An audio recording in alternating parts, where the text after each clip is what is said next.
So hello everyone, welcome back to my channel. I am Srishti and in today's video we will discuss the approaches of financial management.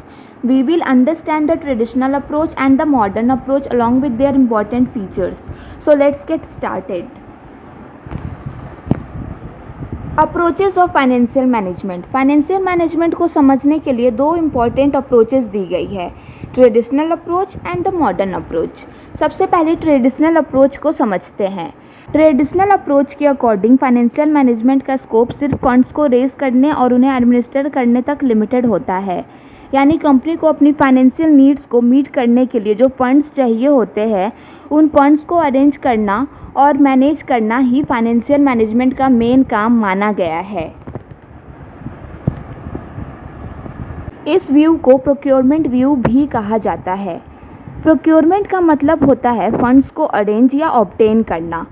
Traditional approach में funds के utilisation यानी उन funds को business में कैसे use किया जाएगा, इस बात को फाइनेंशियल मैनेजमेंट के स्कोप में इंक्लूड नहीं किया गया। इस अप्रोच के अकॉर्डिंग प्रोक्योरमेंट टर्म को ब्रॉड सेंस में यूज किया गया है, जिसमें तीन इंपॉर्टेंट एस्पेक्ट्स शामिल है। फर्स्ट एस्पेक्ट, फाइनेंशियल इंस्टीट्यूशंस और अदर सोर्सेस का स्टडी और एनालिसिस करना, यानी कंपनी ये देखती है कि फंड्स कहाँ कहाँ से अरेंज किया जा सकता है, जैसे बैंक्स, फाइनेंशियल इंस्टीट्यूशंस और any external sources. Second aspect, financial instruments का स्टडी और एनालिसिस करना। फाइनेंशियल इंस्ट्रूमेंट्स से मतलब शेयर्स, बॉन्ड्स और एनी सिक्योरिटीज़ से है जिन्हें यूज़ करके कंपनी फंड्स रेज कर सकती है। थर्ड एस्पेक्ट, फॉर्म और फंड्स प्रोवाइड करने वाले सोर्सेज के बीच लीगल और अकाउंटिंग रिलेशनशिप का एनालिसिस करना, यानी कंपनी और इन्वेस्टर्स या क्रेडिटर्स के बीच जो लीगल और अकाउंटिंग ऑब्लिगेशंस होते हैं उन्हें समझना। Features of traditional approach. Traditional approach mainly external sources से फंड्स रेज करने पर फोकस करता है। इस अप्रोच में लॉन्ग टर्म फाइनेंसिंग डिसीजंस को ज़्यादा इंपॉर्टेंस दी जाती है। यह अप्रोच नैरो इन स्कोप माना जाता है क्योंकि ये फंड्स की यूटिलाइजेशन को इग्नोर करता है। इस अप्रोच में फाइनेंस मैनेजर का रोल मेनली बिजनेस के लिए फंड्स अरेंज करना और उन्हें मैनेज करना होता है। Modern approach. अब बात करते हैं मॉडर्न अप्रोच की। मॉडर्न अप्रोच फाइनेंशियल मैनेजमेंट को एक ब्रॉडर सेंस में देखता है।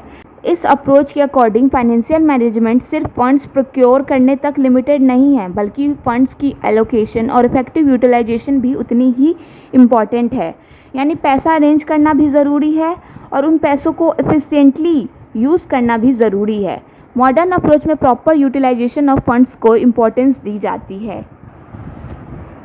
इस अप्रोच के अकॉर्डिंग फंड्स रेज करने की कॉस्ट और उन फंड्स से मिलने वाली रिटर्न का कंपैरिजन किया जाना चाहिए। सिंपल वर्ड्स में कंपनी को जितना पैसा अरेंज करने में कॉस्ट लगती है उससे ज़्यादा रिटर्न उस इन्वेस्टमेंट से मिलना चाहिए, तभी फाइनेंशियल डिसीजंस बेनिफिशियल माना जाएगा। Features of modern approach. Modern approach share holders की वेल्थ मैक्सिमाइजेशन पर फोकस करता है। इसमें फाइनेंशियल मैनेजमेंट में इन्वेस्टमेंट डिसीजंस और फाइनेंसिंग डिसीजंस दोनों शामिल होते हैं। ये वर्किंग कैपिटल मैनेजमेंट को भी इम्पोर्टेंस देता है।